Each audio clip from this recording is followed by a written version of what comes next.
Hi everybody, Jim McLennan here. Today I'm going to play you another example of the alternating bass style of guitar playing that is really kind of the foundation of what I do. This is a tune by Winnipeg singer-songwriter, guitar player named Steve Bell. This is called Drumheller Circle.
Steve Bell's Drumheller Circle.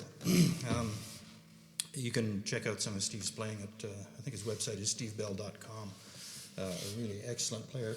Operates mostly in the contemporary Christian music world, but you'll enjoy what he's doing. Before I go any farther, I'll just point out this song. I've got the capo on the 2nd fret, but I'm not covering the 6th string with the capo, so it gives me the same result as drop D tuning without having to tune the low string down. And it's a really nice way to go because the great thing about it is the G chord, G formation is still in the same place it normally is in a standard tuning. So it allows you it makes the reaches simpler. The drawback to it is that if you wanted to play an E chord, you almost can't because the E note is going to be here behind the capo, so it's really impractical. But that's an example of this alternating bass style, which is a good name for it because through the whole tune, I don't know if you could see that, but the thumb did this the whole time.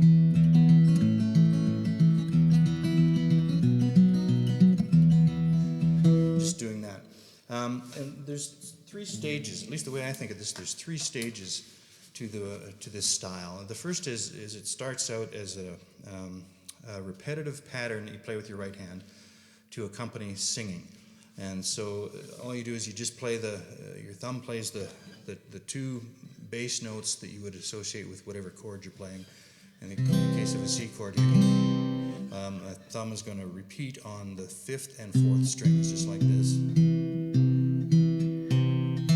then in between each of those, I'll put a treble note with my fingers. So it starts out like this. The important thing in this is that the thumb continues to play on the beats and doesn't get distracted by whatever the fingers are doing and try to follow them. And that takes some time. We call the independent thumb is what you need. So when you speed that up, it starts to sound like something.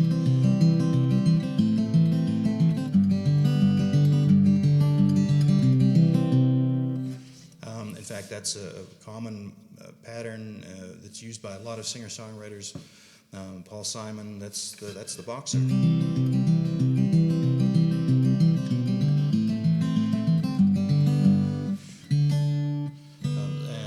Lightfoot uses a lot, John Prine uses uses it quite a bit.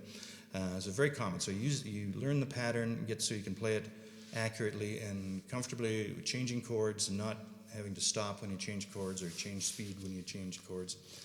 So far that's all been down in the first position, but we can move up farther up the neck too when we get to the second stage, which is when the thumb remains the same, does the same job, but your fingers now, instead of playing just kind of a repetitive pattern on the treble strings, it actually plays a tune. So here's the chords to a song, just done with the pattern.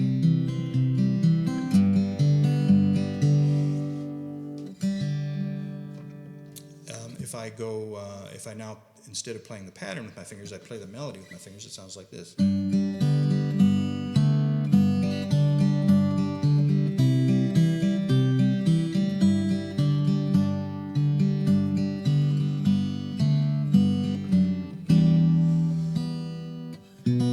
So that's the second stage. You're playing a tune with your fingers and a bass, an alternating bass with your thumb. And we can move up the neck and that's how you get things probably more interesting sounding like this.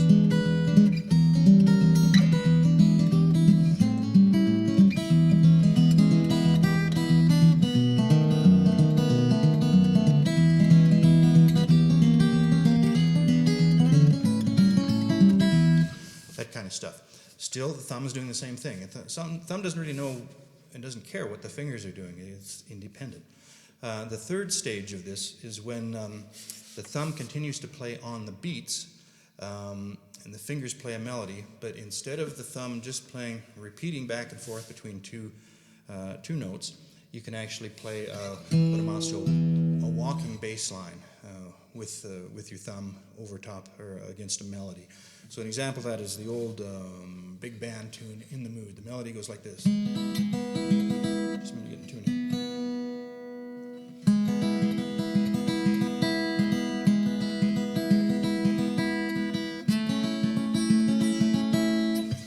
So you can play that and put an alternating bass over it. Just do that as the key of E.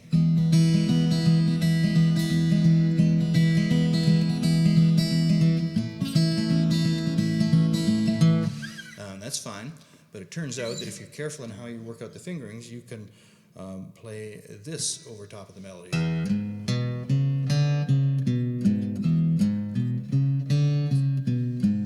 Boogie bass line. So I don't play this very much, so I'll see if I can do it.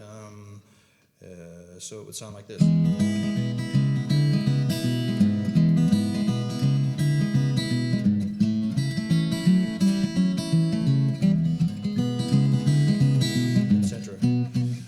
Song that way, so it can actually play a moving bass line. And that gets pretty. I think that's really quite interesting, and that's quite a ways down the trail of where this style goes. And I've got a piece that I like to play that has a good example of that, more complex bass lines and stuff that I'll do in a coming episode. So be sure you stick around. So thanks for joining me today, and please. Subscribe to the channel and like and comment and do whatever you're inclined to do. So I thank you for stopping by, and I will see you again next time. Thanks very much.